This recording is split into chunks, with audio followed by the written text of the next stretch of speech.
In this video, we are going to be analysing Mullen, ticker MULN. Now, this stock did run up yesterday and is running up again. As we're recording this video, we're up 12% today. Now, firstly, when you look at a chart like this, it seems quite strong, something we could definitely be long bias on. Word of warning, this stock is down 99.9% since it's IPO'd.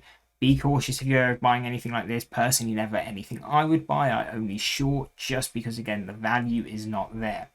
And we will be going through the resistances when we look. If you are a bag holder or you're looking to buy long on this stock and you want targets, that's what we'll cover. Or if you're more like me, who's going to be a short bias trader, where we could be looking to short this stock. So firstly, we'll just cover, and probably the easiest one out of them all to be looking at is going to be the 3-month anchored VWAP. This seems to be really good at just capturing kind of these tops, and you kind of get these short squeeze moves. They can tend to be good either targets if you're long bias trying to catch this falling knife, or again, if you're more like me, a reversal trader or a trend trader, you're going to want to kind of trend that downside move. And again, that's when we hit those anchored VWAPs. But even from now, it's quite a far move. We still require about 100% move just to come into the 3-month anchored VWAP. And again, VWAP, volume weighted average price. That means over the last 90 trading days, the average trading price, when you add up all the shares traded times by the volume traded, obviously divided by the amount of shares traded, is going to take you to $1.21. So really just showing how this weak this stock has been, especially kind of in the last kind of 2 months of this, because again, the majority of this anchor VWAP is being held up by the previous movement back here, but again, weak movement more recently. Now, what are other key levels to be paying attention to? And again, this should really just give you an insight into how weak a stock like this is, and if you are buying it, just a caution you need.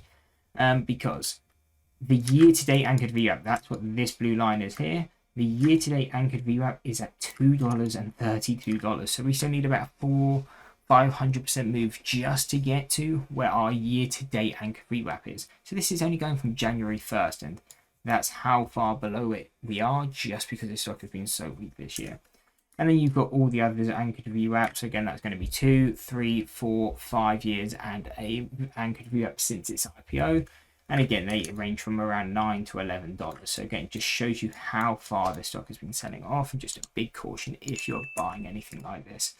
But again, really the main cover, I guess, is going to be what levels are we looking at. So again, we talked about the anchored VWAP, $1.20, definitely something we're looking at. Watch how we react if we do push higher around $1. Key psychological level was also an obvious support back here, turned into a resistance here. So just going to be that key level. And again, if we're holding it long now, that would be a target. And if we don't currently hold any, could be definitely be an area where we look too short. Thing with Mullen as well, does have options, which means we can trade it to either the up or downside, because again, if we're shorting, we're buying calls. Always will buy calls just to hedge that risk, because a stock like this can move, 100, 200, 300%.